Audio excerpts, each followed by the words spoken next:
Hello guys, welcome back to RJ FM. Like and subscribe please. Mummy मुझे PG नहीं करना है please मम्मा आप बात करो ना सबसे मुझे आईएएस अधिकारी बनना है प्लीज़ मम्मा एक बार आप पापा से बात कर लो ना प्लीज़ मम्मा। एक लड़की जो कब से अपने मम्मी से रिक्वेस्ट करते हुए बोल रही थी।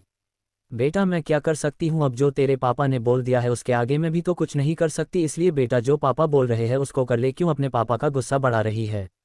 तू तो जानती जब से वो सब कुछ हुआ है तेरे पापा तुझसे सही से बात तक नहीं करते हैं।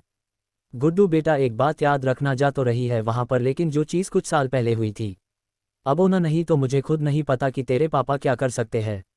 इसलिए बेटा लड़की है तू, अगर इज्जत चली गई ना तो कभी भी वापस नहीं आएगी, इसलिए अगर ये सब करना होगा तो सबसे पहले अपनी इस फैमिली को मार देना, उसके बाद में ये काम करना। अब आगे से कोई भी बात मत करना अपने पापा से, समझी। मैं कितनी बार तुझे समझा चुकी हूँ लेकिन तू है कि कभी भी मेरी बात नहीं सुनती है। नमिता जी अपनी बेटी सोनम को डांटते हुए बोली। हम सब तो यहाँ लखनऊ में है इसलिए हम तो देखने भी नहीं आ रहे हैं, लेकिन कुछ भी नहीं होना चाहिए समझी। नमिता जी बोली। मम्मा क्यों आप ऐसे बोल रही है, आप अपने ही बच्चे का कॉन्फिडेंस नीचे गिरा रही है। मम्मा और जो भी कुछ हुआ था उसमें मेरी कोई भी गलती नहीं है, प्लीज़ मम्मा मैं आज के बाद में कभी कुछ नहीं कहूँगी, आप लोगों का जो करने का मन करे करिए, लेकिन प्लीज़ मम्मा कम से कम आप मेरे से ऐसे बात मत किया करिए, मुझे बहुत दर्द होता है मम्मा प्लीज़ मम्मा।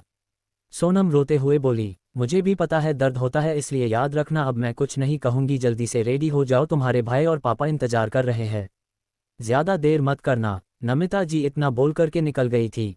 वही सोनम रोते हुए अपने सामान को पैक कर रही थी। उसके बाद में पैक करने के बाद में अपना बैग लेकर के नीचे आ गई थी।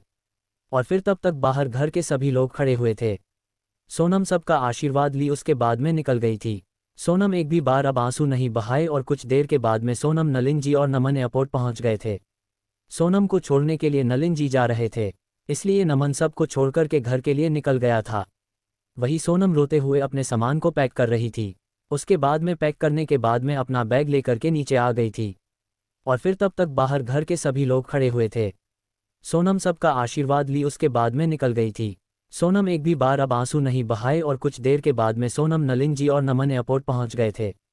सोनम को छोड़ने के लिए नलिन जी जा रहे थे, इसलिए नमन सबको छोड़कर के घर के लिए निकल गया था।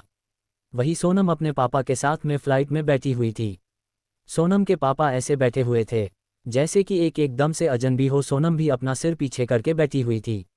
उसके दिमाग में न जाने क्या क्या चल रहा था, उसको कुछ भी समझ में नहीं आ रहा था कि आगे क्या करेंगे। और फिर तभी सोनम के दिमाग में उसके मम्मी की बात घूमने लगी थी। कुछ देर ऐसे ही सोचने के बाद में फ्लाइट दिल्ली पहुंच गई थी। सोनम और नलिन जी दोनों लोग बाहर आ गए थे। उसके बाद में अपना बैग लेकर के सोनम नलिन जी के साथ में चल रही थी। तभी एक गाड़ी आकर के रुकी और उस गाड़ी से एक लड़का निकला, जिसको देख कर के नलिन जी एकदम से खुश हो गए थे। शरद कैसे हो बेटा, नलिन जी गले मिलते हुए बोले। बस अंकल मैं एकदम ठीक हूँ, पापा ने भेजा कि आप आ रहे हैं इसलिए मैं आ गया। तभी शरद की नज़र सोनम पर गई जो बहुत ही ज़्यादा संकोच में खड़ी हुई थी। सोनम को देख कर के शरद अपना हाथ आगे बढ़ा दिया था। हेलो सोनम, मैं शरद। लड़का बोला। नमस्ते। सोनम अपना दोनों हाथ जोड़ते हुए बोली। शरद अपना हाथ पीछे कर लिया। उसके बाद में सभी लोग आकर के गाड़ी में बैठ गए थे। गाड़ी इस समय दिल्ली के सड़कों पर घूम रही थी और सोनम उन सड़कों को देख रही थी जो सब कुछ छोड़कर के पीछे चली आ रही थी। सोनम की आंखें कहीं नहीं तो कहीं नम थी। सोनम चाह कर के कुछ न बोल सकती थी और न ही कभी कुछ कह सकती थी। सोनम बस आंख में आंसू लेकर के सब कुछ देख रही थी। अच्छा बेटा गाड़ी यही रोक दो, हम सोनम को हॉस्टल में छोड़ करके ही घर चलते हैं। नलिन जी बोले तो शरद भी कुछ नहीं बोला और सोनम गाड़ी का गेट खोल करके बाहर आ गई थी।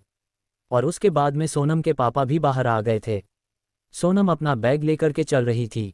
तभी नलिन जी सोनम को कुछ देते हुए बोले, जाओ वहाँ पर जो मैम है उनसे बात कर लो, उसके बाद में कुछ आईडी देख करके अंदर जाओ और ध्यान से पढ़ाई करना, मुझे शिकायत का मौका न मिले, समझी जाओ अब। नलिन जी बोले। पापा। सोनम नलिन जी के पैर को छूते हुए बोली, लेकिन नलिन जी कुछ नहीं बोले। पापा प्लीज़ एक बार सही से बात कर लीजिए, मैं सच बोल रही हूँ पापा, मेरी कोई गलती नहीं थी। लेकिन फिर भर सोनम आगे कुछ बोलती तब तक नलिन जी बोल पड़े।